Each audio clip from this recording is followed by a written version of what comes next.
Bonjour, je m'appelle Audrey, j'ai 28 ans.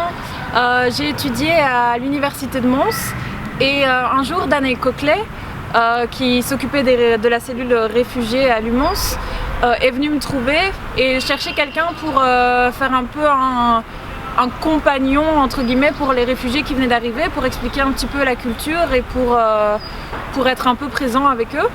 Et c'est là que j'ai rencontré Aboud, il y a quelques années déjà maintenant. Et je me souviens, on parlait anglais, il cherchait à apprendre le français à ce moment-là. Et on était allé à une petite foire qui se trouvait sur la Grand Place. Et je lui avais montré ce que c'était la pêche au canard, qui pour nous est tout à fait normale. Et pour les personnes de Syrie, certaines personnes en tout cas ne connaissent pas la pêche au canard. Et ça m'avait beaucoup marqué cette fois-là, de voir la différence culturelle à ce niveau-là pour des choses qui pour nous sont toutes simples. Et maintenant, donc ça fait quelques années que je connais Aboud, qu'on se voit de temps en temps, qu'on est devenus amis. On a repris contact dernièrement parce que je suis venue vivre à Bruxelles et c'est également où il se trouve. Et je suis super fière des progrès qu'il a fait. Parce que quand je l'ai connu, comme j'ai dit, il ne connaissait pas le français. Maintenant, il parle presque parfaitement le français. Et il a trouvé un job récemment. Comme lui-même dit, il s'est vraiment battu pour aller de l'avant. Et je suis très heureuse de l'avoir parmi mes amis et très fière du chemin qu'il a parcouru.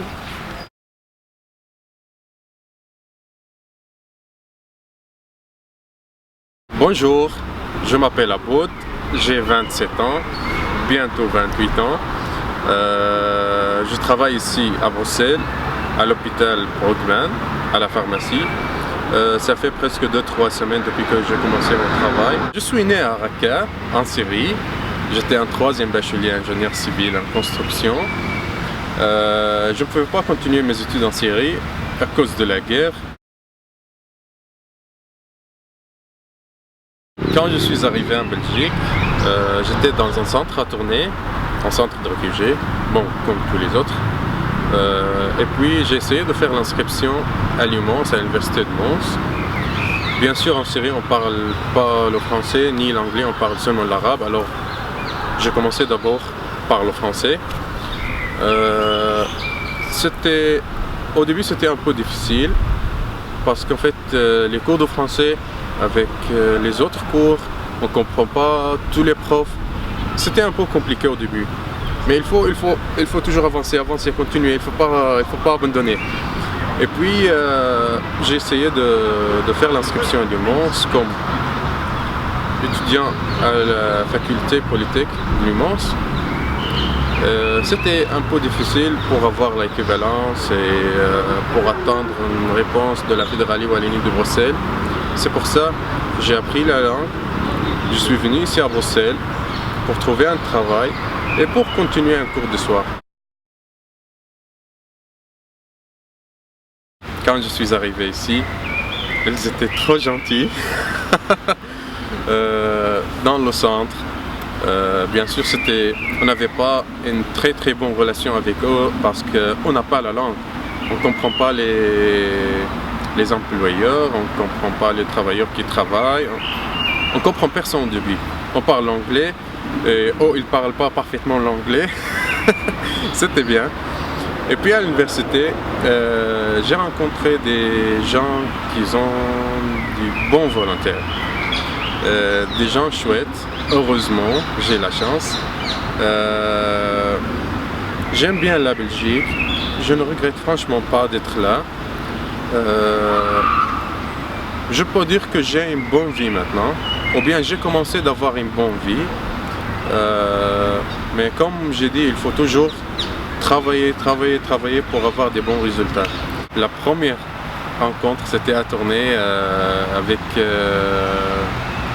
une moitié belge, moitié libanaise, et il parle un petit peu l'arabe, c'est pour ça crée un contact entre nous. À l'UMONS, à l'université de Mons, j'ai rencontré des chouettes personnes. On est devenus amis, on ne fait pas la même chose. Moi, je fais les études d'ingénieur et il fait les études de traduction. Mais on est devenus amis grâce à notre ami commun Danae Coquelet, c'était notre assistant à l'université de Mons. Et c'est elle qui nous a aidés pour faire l'inscription, pour faire la procédure d'inscription et tout ça, etc.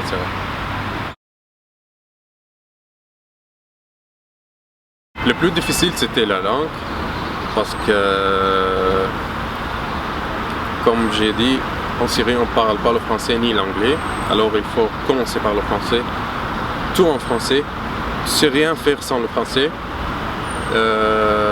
Il faut comprendre le système ici, il faut savoir comment les choses fonctionnent ici.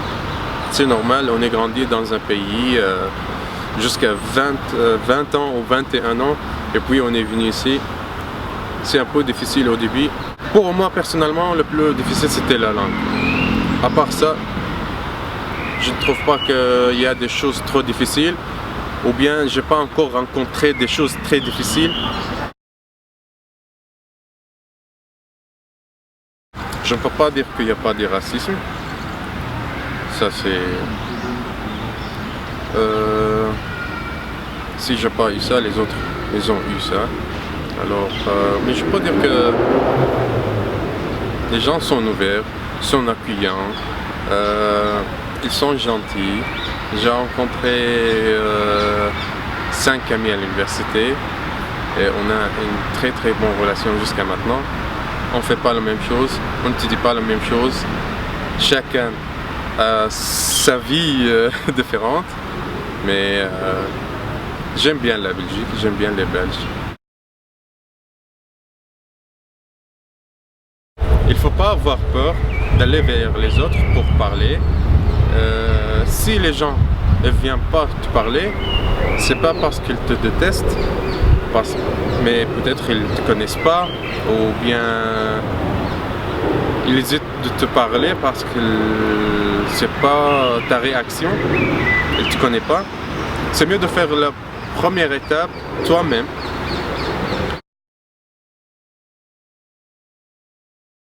Pour l'instant, je pense travailler, prendre un peu de temps pour moi-même et puis continuer mes études en cours des soirs. Je ne sais pas encore si soit un ingénieur de civil en construction ou bien en informatique, mais l'objectif c'est de continuer à travailler, avoir le diplôme. J'espère un jour que j'ai le pouvoir de faire quelque chose pour mon pays et de faire quelque chose pour la Belgique qui m'a accueilli.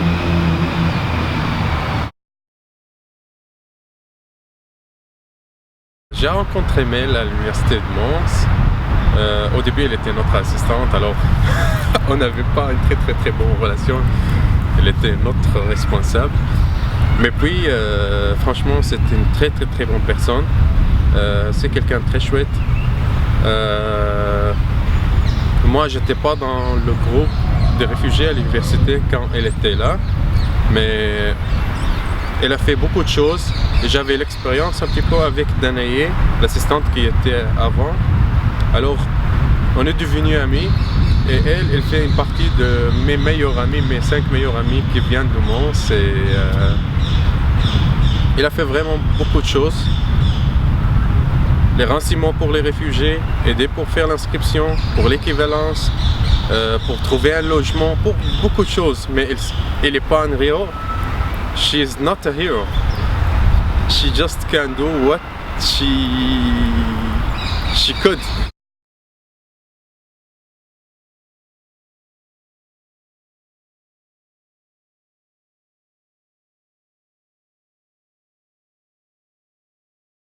Bonjour, je m'appelle Mélanie, j'ai 25 ans. Je travaille actuellement à l'ambassade du Pérou et j'ai été assistante du professeur Safar qui a créé le programme d'aide et d'accueil envers les réfugiés et les demandeurs d'asile étudiants de l'université de Mons. Donc en 2017-2018, j'ai été assistante du professeur Safar qui a créé cette initiative pour aider les étudiants demandeurs d'asile qui arrivaient en Belgique, plus particulièrement dans la province du Hainaut, et qui voulaient étudier à l'université de Mons. Dans un premier temps, on organisait un entretien avec les candidats demandeurs d'asile et réfugiés pour apprendre à les connaître davantage, pour avoir une idée de leur niveau d'anglais et de français, savoir quelles études ils voulaient entreprendre et sur base de ces informations, tout simplement les accepter ou non à l'université de Mons. Donc après cet entretien, certains ont dû prendre des cours de français langue étrangère, d'anglais pour d'autres. Et par la suite, certains ont pu réintégrer le cursus, c'est-à-dire choisir une option de leur choix, quelle faculté dans laquelle ils voulaient étudier. Donc ça pouvait être de la faculté de traduction à la polytechnique ingénieur. Il y avait un peu tous les profils possibles.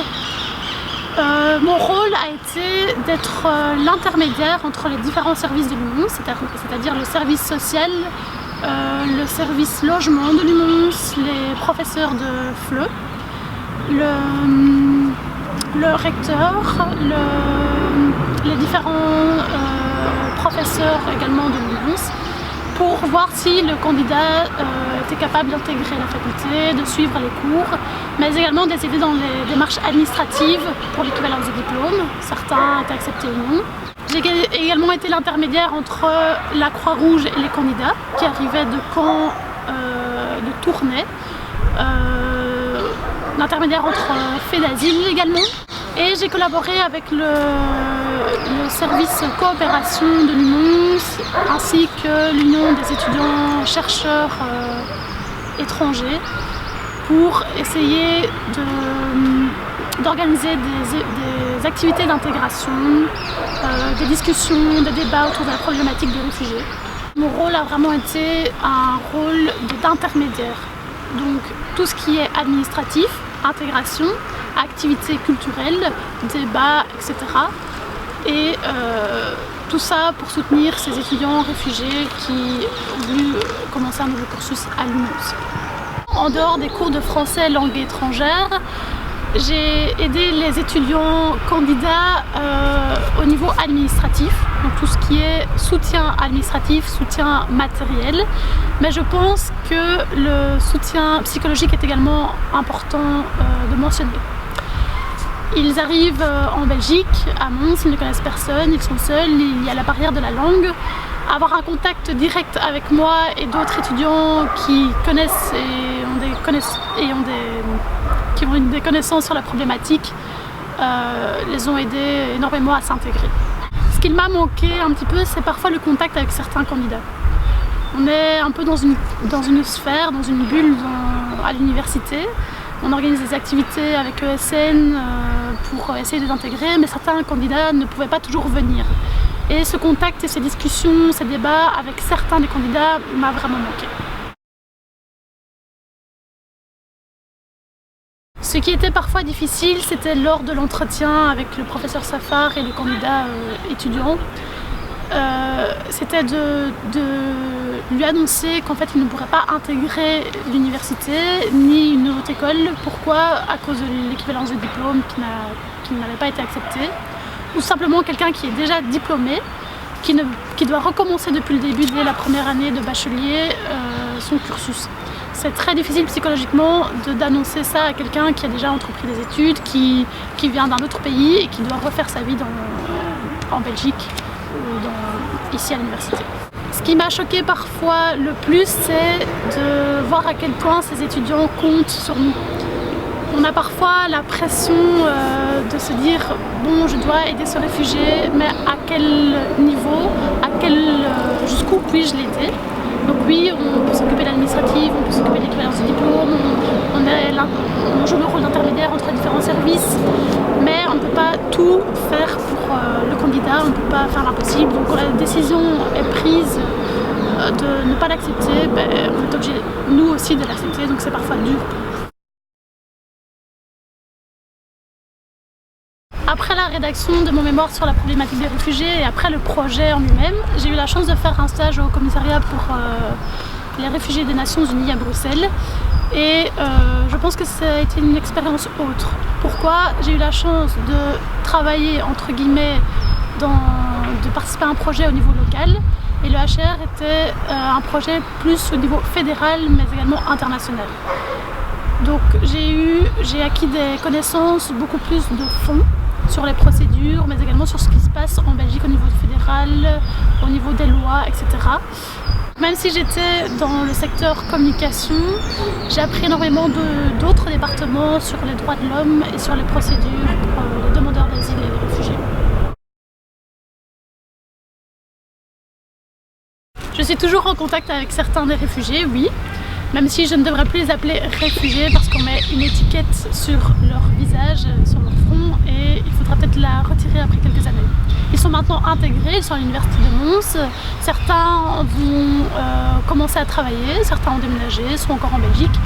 Il y a plusieurs profils existants, mais je pense que oui, via ce projet, on tisse des liens assez forts avec certains, parce qu'ils arrivent, nous on a envie de les aider, et c'est un échange interculturel finalement, mais une amitié peut également commencer. Donc oui, j'ai encore des contacts avec certains d'entre eux, dont Abod, qui est maintenant un de mes amis. Oui, après 3 ans et demi, je peux dire que oui, c'est mon ami, il fait partie de mon cercle intime, et je sais qu'on se verra encore pendant des années.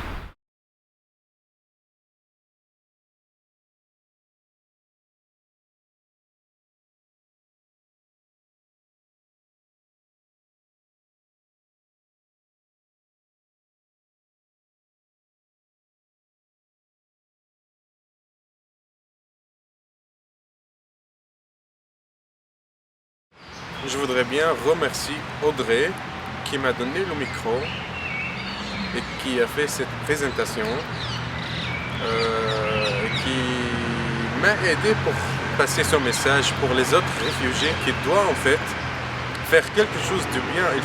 Il faut pas abandonner. C'est difficile, mais il faut pas abandonner. C'est juste la première étape, c'est difficile, mais puis ça va être trop facile. Mais après, avec le temps, il faut juste le temps. Et avancer. Merci Audrey.